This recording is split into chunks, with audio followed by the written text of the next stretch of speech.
ilkaan kan keetta agarsiisi. Dheengadda sargii dhaqee sargii keessan ho'isuudhaaf osoo sirbu ilkaan cabee gali. Kunoo. Laali kun oreedi. Laali mucaa. Gaama tokko nama shanii narraa deesan nama shanii. Obaa kooti. Ankana na bochisa. Sargii keessan bareechisu. Boyna guys. Sargii keessan bareechisuudhaaf jechuudha. Ready asilleen boyin warri comment illeen boyina akka jiru ko boyaa jiru man. Wallahi idan ko kana wallahi bar ummanni natti kolfeetu manatti qoosa amma na fajjesu ba dirqama dhaqee baala tokko jechuu qaba. Sini jiru jechuudha. Oromoo kanaafuu seenaa galmeesse amma wanti na gubammaa seenaa wajjin galmeesse mee gubaat maatiin kun walaa qabadhaame. Ready boyni ready. Share godha guys. Namni kun dhibbi lama nuu dhufuu qaba. Share godha. Namni kun dhibbi lama nuu dhufuu qaba. Share godha. Mee maal isinirraa hambifate? Mana gurguree biyyaa dhufe mucaan kun. Mana gurguree jireenya jijjiiradha jedhee roorroon itti hammaannaan biyya bilisoomsee ka'ee biyyaa dhufe. Dubaayii kana keessatti seenaa delegee utuu isiniif jecha caffaru sargii keessan bareechisuudhaaf caffaru ilkaan irraa harca'e. Itti agarsiisi ilkaan kan kee arganii saba kanan.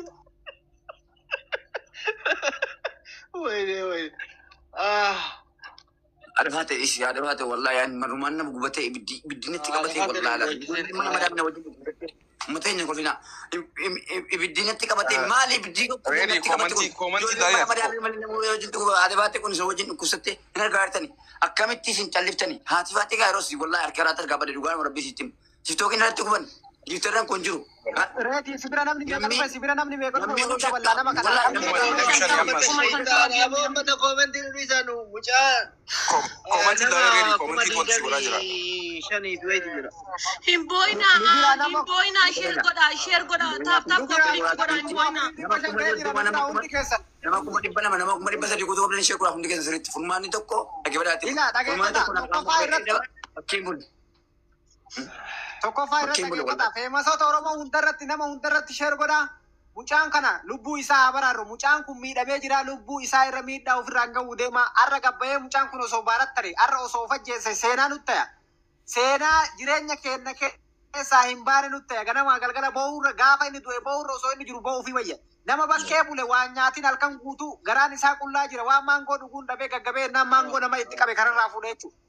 Amma mucaa kana badee kaasanii wal galchanii Afurri amma keessa deebe akka edaati mucaan gaggabee badee bule dhaggeeffata. Mana hin qabu mana kiraa hin qabu birriin takka walitti qabamneef. Wallahi billahi Usme sambicha osoo hin taane bar warra si fuusifnaa jedhaniin ilaali. Asiin dura warri Dubaay kun jechuudha. Mucaa kana haraqee obaasanii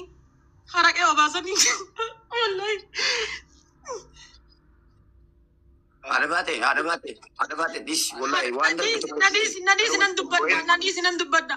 Haraqee obaasanii jechuudha. Haraqee obaasanii jaartiin mucattiin ni jaallatee jedhe jalaa fuudhanii mana caffaraatitti galchanii jechuudha. Giddiidhaan obaasan malee jaalateen dhunne guyyaa san inni.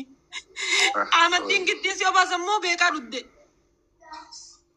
Ani isaan obbee qabeetaa nama rakkate nama hundatti jechuudha. Anfasaa bira kina qotii boota hin taane boota baala kina keessa hin naanne jechuudha. Ani ofirraa xoolisee nama qaanaa xureessuudhaaf intarneetti qabanii waan